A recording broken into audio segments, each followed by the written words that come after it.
Putin का विमान जैसे भारत की धरती पर उतरा, वैश्विक राजनीति में एक अलग तरह की हलचल फैलती हुई दिखाई दी, क्योंकि यह दौरा सिर्फ एक औपचारिक यात्रा नहीं बल्कि एक राजनीतिक संदेश था जिसे दुनिया भर की निगाहें बड़े ध्यान से देख रही थी। भारत अब वह देश नहीं है जिसे वैश्विक फैसलों में सिर्फ सुना जाता था, बल्कि आज उसकी बातों के आधार पर कई अंतर्राष्ट्रीय समीकरण तय होते हैं। और यही कारण है कि पुतिन की मौजूदगी ने चीन, पाकिस्तान और अमेरिका तक को तुरंत सतर्क कर दिया। मोदी सरकार की विदेश नीति ने भारत को जिस आत्मविश्वास की स्तर पर पहुंचाया है, उसने दुनिया को साफ दिखा दिया कि भारत अब किसी भी महाशक्ति के सामने झुककर नहीं बल्कि बराबरी से आगे बढ़ने वाला देश बन चुका है। और इसी आत्मविश्वास का प्रतीक है पुतिन का यह दौरा, जो अपने साथ 7 बड़े प्रस्तावों और सहयोगियों की ऐसी श्रृंखला लेकर आया है जिससे भारत की सामरिक और तकनीक कई गुना बढ़ने वाली है। पूरी बात क्या है इस वीडियो में समझते हैं, लेकिन उससे पहले रोज ऐसे ही वीडियो देखने के लिए हमारे चैनल न्यूज ब्लिंक को अभी सब्सक्राइब कर लीजिए। रूस और भारत की बातचीत का पहला बड़ा संकेत उस शक्ति से जुड़ा है जिसने दुनिया को अचानक भारत की दिशा में देखने को मजबूर कर दिया, और वह है रूस का घातक और आधुनिक सुखोई 57 लड़ाकू विमान, जिसकी क्षमता इसे दुश्मन के रडार से लगभग गायब कर देती है और जिसकी मारक दूरी हजारों किलोमीटर तक फैली हुई है। भारत और रूस के बीच इस विमान को संयुक्त रूप से भारत में ही बनाने की गंभीर चर्चा शुरू हो चुकी है, और यदि ये योजना वास्तविकता बनी तो भारत न सिर्फ इसे खरीदेगा बल्कि इसे अपने कारखानों में तैयार भी करेगा। यह वही संभावना है जिसने चीन और पाकिस्तान दोनों की चिंताओं को कई गुना बढ़ा दिया है, क्योंकि वो जानते हैं कि अगर यह तकनीक भारत के हाथ लग गई तो दक्षिण एशिया का पूरा सामरिक संतुलन भारत की तरफ झुक जाएगा। और यही वजह है कि पाकिस्तानी मीडिया में घबराहट साफ दिखाई दी, जबकि चीन अपनी प्रतिक्रिया को दबाए खामोशी में बैठा है। इसी के बाद आता है वह सहयोग जिसने वायु सुरक्षा के क्षेत्र में पूरी तस्वीर बदल दी है। रूस भारत को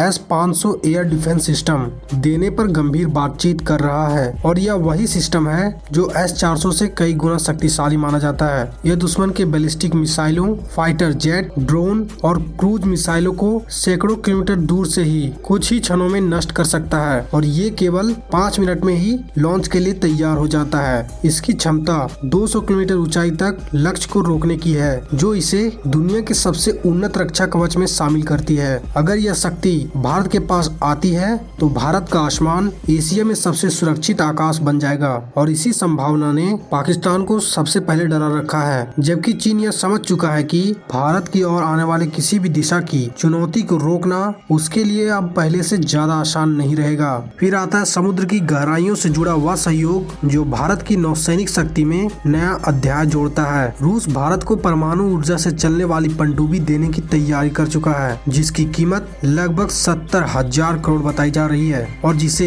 भारत को 10 सालों के लीज पर सौंपा जाएगा। यह पनडुब्बी महीनों तक समुद्र के भीतर रहकर ऑपरेशन कर सकती है, सतह पर आए बिना समुद्र पर घातक हमला कर सकती है, और दुश्मन को पता भी नहीं चलता कि खतरा किस दिशा से आ रहा है। चीन की नौसेना पिछले कुछ वर्षों में लगातार हिंद महासागर में अपनी उपस्थिति बढ़ाने की कोशिश कर रहा है, लेकिन यह पनडुब्बी भारत को समुद्री क्षेत्रों में भी ऐसा अद्भुत बढ़त देगी जिससे भारत हर गतिविधि पर नजर रख सकेगा और किसी भी तनाव की स्थिति में सटीक जवाब भी दे सकेगा।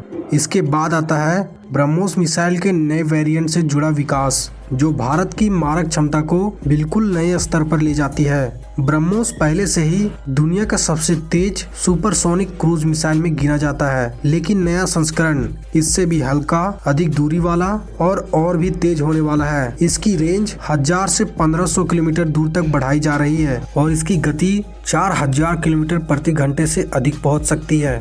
इसे विभिन्न लड़ाकू विमानों पर लगाया जा सकेगा, और एक ही मिसाइल में 6 से 7 मिसाइलें फिट होंगी, जिसका मतलब है कि भारत का एक फाइटर जेट अकेले कई मिशन एक साथ अंजाम दे सकेगा। और यही क्षमता चीन के समुद्री ठिकानों और सैन्य ढांचों के लिए सीधी चुनौती बन चुका है। जमीन पर भारत की ताकत को मजबूत करने की दिशा में रूस AK-203 राइफल को भारत में ही बड़े पैमाने पर निर्माण करने में सहयोग कर रहा है। यह राइफल AK-47 का आधुनिक रूप है, और यह हर मौसम में बिना रुकावट काम करती है। प्रति मिनट 600 गोलियां दाग दाग सकती है और भारतीय सैनिकों के लिए अत्यंत विश्वसनीय मानी जाती है। इसके भारत में बनने से आयात पर निर्भरता कम होगी और आत्मनिर्भर भारत अभियान को बड़ा बल मिलेगा। इससे देश की सेना को आधुनिक हथियार मिलने की प्रक्रिया और तेज होगी। इन सामरिक सहयोगों के बीच रूस ने एक ऐसा कदम भी उठाया है जो सीधे आम भारतीयों के जीवन से जुड़ा है। रूस भारत के नागरिकों को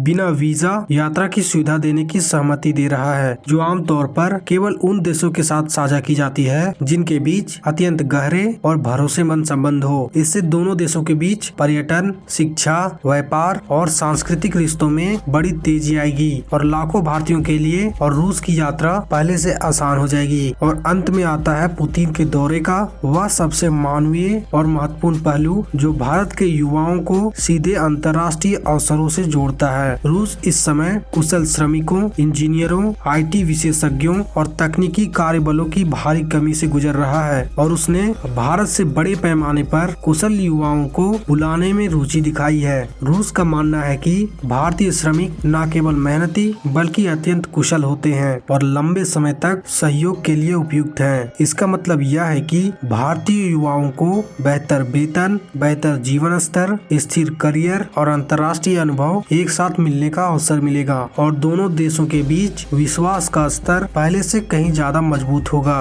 जब इन सातों सहयोगों को एक साथ रखा जाता है तो तस्वीर साफ दिखाई देती है। हवा में सुखोई 57 की अनदेखी उड़ान, आकाश में S-500 की अटूट सुरक्षा ढाल, समुद्र की गहराइयों में परमाणु पनडुब्बी की खामोश लेकिन घातक मौजूदगी, दुश्मन के ठिकानों तक ब्रह्मोस की बिजली जैसी मार, जमीनी मोर्चे पर AK-200 की मजबूती, आम नागरिकों के लिए रूस का खुला प्रवेश और युवाओं के लिए विशाल रोजगार के अवसर, ये सब मिलकर भारत की शक्ति को एक नया दिशा और नई पहचान दे रहे हैं। दुनिया ध्यान से देख रही है। भारत तेजी से एक क्षेत्रीय शक्ति की ओर उभर रहा है और पाकिस्तान घबराया हुआ है क्योंकि हर क्षेत्र में भारत आगे निकल रहा है। अमेरिका और चीन इस नजदीकी से काफी चिंतित हैं क्योंकि उनकी योजनाएं कमजोर पड़ सकती है, जबकि भारत शांत और आत्मविश्वास से आगे बढ़ रहा है। पुतिन इस दौरे के माध्यम से यह संदेश छोड़ गए हैं कि रूस भारत को सिर्फ मित्र नहीं बल्कि राजनीतिक रूप से बराबर का भरोसेमंद साथी मानता है। अब एक प्रश्न आपसे, भारत और रूस के इस दोस्ती के बारे में आपकी क्या राय है? कमेंट में जरूर बताएं और अगर आपको यह वीडियो पसंद आया हो तो इसको लाइक करके चैनल को सब्सक्राइब कर लीजिए क्योंकि इस चैनल पे हर रोज ऐसे ही वीडियो देखने को मिलती है। धन्यवाद।